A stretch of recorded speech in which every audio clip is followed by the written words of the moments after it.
In the previous episode, Hain started to lose her motor senses.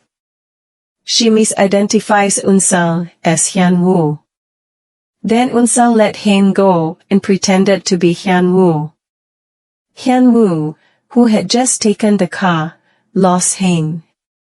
He sees Hain getting in the car with Unsang and chases them. Unsang tried to avoid Hyun-woo's car.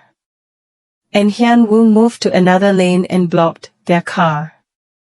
Hyun-woo got out of his car and approached them. Hain finally recognizes Unsang. Hain is shocked how she could recognize the wrong person. She wanted to get out of the car, but the car was locked by Unsang. Unsang advises Hain to tell Hyun-woo that they are going somewhere. Because Hyun-woo would be surprised if he found out that Hain recognized the wrong person. Unsang opened the car door. And Hyun-woo is relieved that Hain is fine. When Hyun-woo asked her to leave, Hain stopped him. Hain said that she wanted to meet her grandfather at Unsang's house. Hyun-woo asked to come with them, but Unsang refused. Hain asked Hyun-woo not to worry about her and also asked to pick her up later. Suddenly someone hit Hyun-woo from behind. Hyun-woo was shocked when he realized that his hands and feet were tied and he couldn't move. It turns out that he was held captive by orders from Unsang, the land broker, Mr. Pyeon. He plans to light the charcoal briquettes in Hyun-woo's car.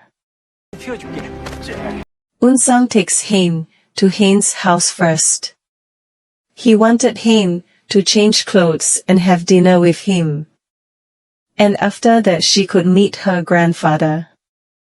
Hain went into her room and saw a pen there. Mr. Pyeon calls Unsang and he says that Hyun-woo is dead. Then Unsang asked him not to call him and hid. Because they would be suspicious if they met and paid for it now. Unsang closed and turned off his cell phone. Hain didn't feel like eating. She wanted to see her grandfather immediately. Then Unsang asked Hain for time. He wanted to clear up the misunderstanding. He also said that he was the one who saved Hain from drowning when Hain was a little. Hain says why didn't Unsang say so before?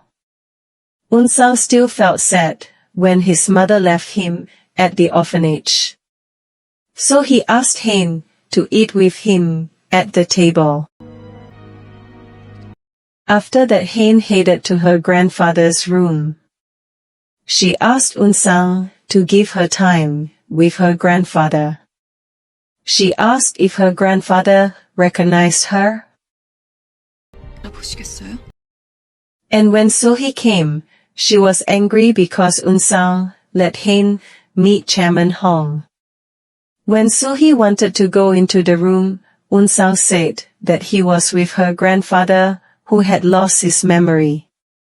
Then Hain comes out and Sohee says she's concerned because Hain got sick at a young age. That's why Hain went to see her grandfather, because she could die at any time. Hain came out of the house and was confused because she couldn't find the main gate. Until she saw Hyun-woo's car. When she saw Hyun-woo, Hain doubted whether he was really Hyun-woo or Unsang.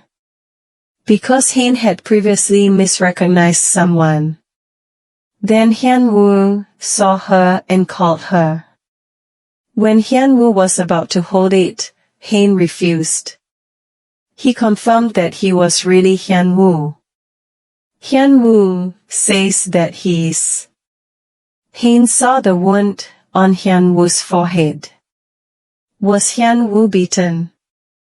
Hyun-woo touches Hain's cheek and says that he can fight 3 men at once. Seeing how arrogant he was, Hain was sure that he was Hyun Woo. Unseo saw them from the CCTV camera. He was shocked to see Hyun Woo still alive. Then, he called Mr. Pyon. And it turns out, when he wanted to inject Hyun Woo, Hyun Woo asked him to call the person who hired him to kill Hyun Woo and see if he keeps his word. He called Unseo and asked about what Unseo promised. But before he finished speaking, Unseo hung up the phone.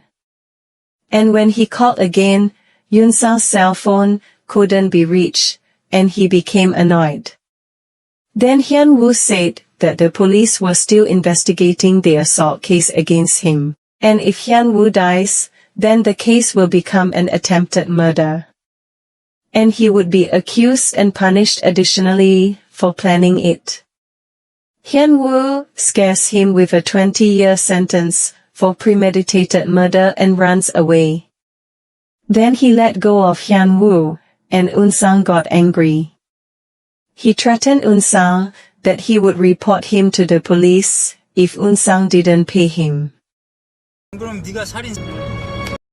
Hyun Woo invites Hain to his apartment.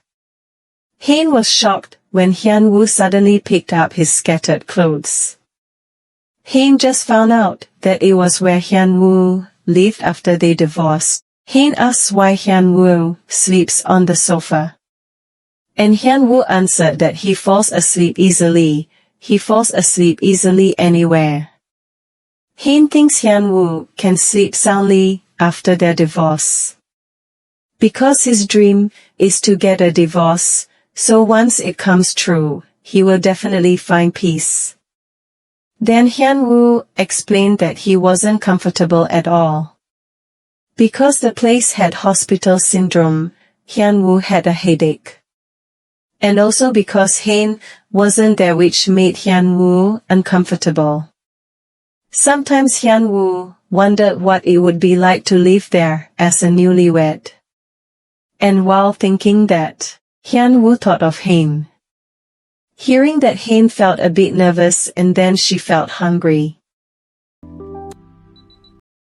Then Hyun Woo cooked food for Hain. Hain said that Hyun Woo was good at cooking. Hain suddenly asked if Hyun Woo will date again after Hain dies. Hearing the sudden question made Hyun Woo choke. Hyun Woo doesn't answer and Hain asks him to answer. Hyun Woo said who would want to date him. Because Hyun Woo received criticism and left Hain. Then Hain said which woman wouldn't want to date Hyun Woo. He is handsome, kind, smart, but not arrogant. And Hyun Woo is good at cooking. If Hain was reborn 100 times, she would still marry Hyun Woo every time. Hearing that, Hyun Woo became nervous.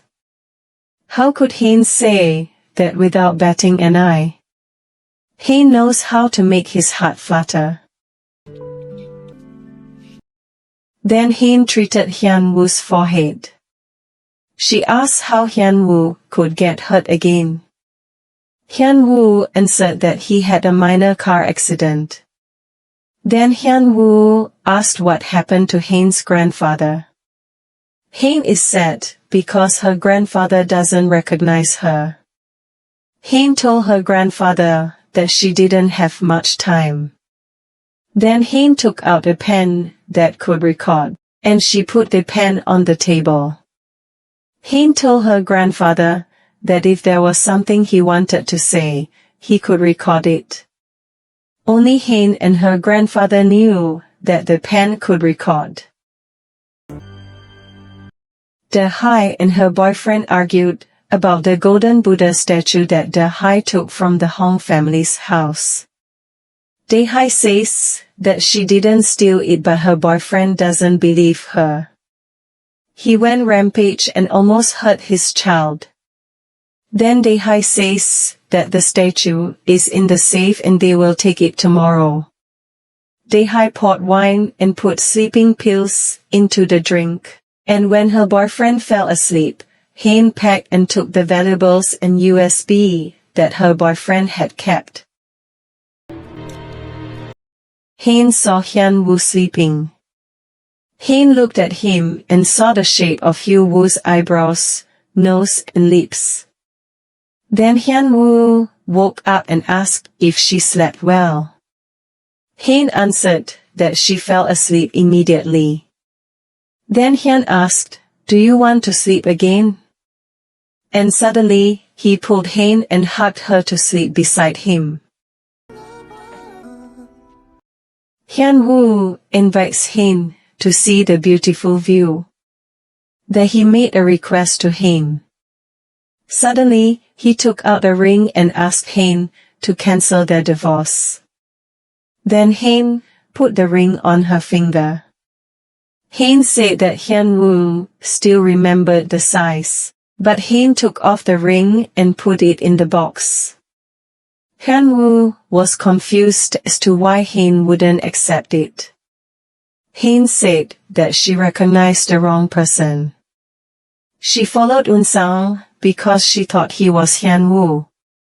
Because Hain's memory is unstable and in the end she doesn't even recognize Hyun Woo. Hain said that they couldn't be together if her illness worsened. But the time came sooner. Hain asked if she is really good, Hyun Woo. Is this real? Does Hain not dream? Hain wasn't sure of anything anymore, therefore she couldn't make any promises. Hain apologizes to Hyun Woo and Hyun Woo is speechless. There was a woman who came carrying a Buddha statue. Soo Cheol was surprised to see the woman. It turned out she was Dae-hai. She came carrying her child. Then Soo Cheol ran and hugged her. Dae-hai apologized to Hong family and returned what she had stolen. Her mother-in-law did not accept her apology. But Dae-hai is very sorry, even though it is unforgivable. Her mother-in-law still did not forgive her and told her to leave. But Soo Cheol says that his mother can't kick her out because it's not the Hong family's house. His mother asks whether Soo Cheol will live with someone else's child. Soo Cheol replies that he is his son. Because he is the one who puts him to sleep and bathes him every day. Hain tries and puts back on the ring Hyun Woo gave her which she rejected. Suddenly Hyun Woo enters the room and makes Hain panic. She hides her hands. Hyun Woo forgot something, that he will return the ring. Because it seemed like he was pushing Hain too much. Hyun Woo asked Hain not to be sad, because it wasn't important. Then Hain took the ring off her finger and put it back in the box. Hain said that she only tried it because it was a new design. Hain knows the ring suits her perfectly and admits that Hyun Woo has good taste. But Hain asks Hyun Woo not to misinterpret her actions. When Hain wants to leave, Hyun Woo thinks that maybe Hain wants to analyze the ring again. But Hain replied that she was done. Then Hyun Woo said that he wouldn't return it and put the ring where it was. Hyun Woo and the Hong family gather to study the plans of their house. It is still a mystery where Chairman Hong hides his slush funds, and it turns out the elevator of their house has 2 doors. The back side is a door too. They were confused about how to get into the house and check the elevator. Hyun Woo says that the chairman hasn't received any mandatory treatment since he woke up and went home. So they can report the arrest and enter the house with the police. They plan to go to their home tomorrow. Chairman Hong did not swallow the medicine given to him. When he put the medicine away, it turned out that So-hee was already behind him. So he had expected it, because the chairman looked different since Hein arrived. However, the chairman still couldn't do anything and couldn't ask for help. Then chairman said the place was like hell for him. He also asked what was Sohee's motive when she came to the house. Then Sohee asked where the chairman kept his slush funds. If he says so, then everything will be fine. But the chairman remained silent and didn't want to say it. At night the chairman took the pen that Hein had given to him. Then he used a wheelchair to go up the stairs. He smiled and moved his wheelchair. Hong's family was shocked to see an ambulance and police at their house. When they wanted to enter, the police blocked them. Then they heard from the walkie-talkie that Hong Man-dae was 80 years old. The cause of death was a cervical fracture. And Byung-je was hysterical and ran towards her father. Then she saw that the corpse was indeed his father. Byung-je and the entire Hong family were shocked and couldn't believe what was happening. They cried hysterically when they saw Chairman Hong leaving them. When the Hong family returned to their home, Sohee was already in front of the house gate. Then Hyun-woo said that Chairman Hong's entire wealth would be distributed according to his will. Then Byung-je asked Sohee to leave the house. Finally they all got into the elevator at the house. Then Hyun-woo turned the handle on the elevator. It turns out that there was a button there and Hyun-woo pressed the button. And the elevator door behind opened.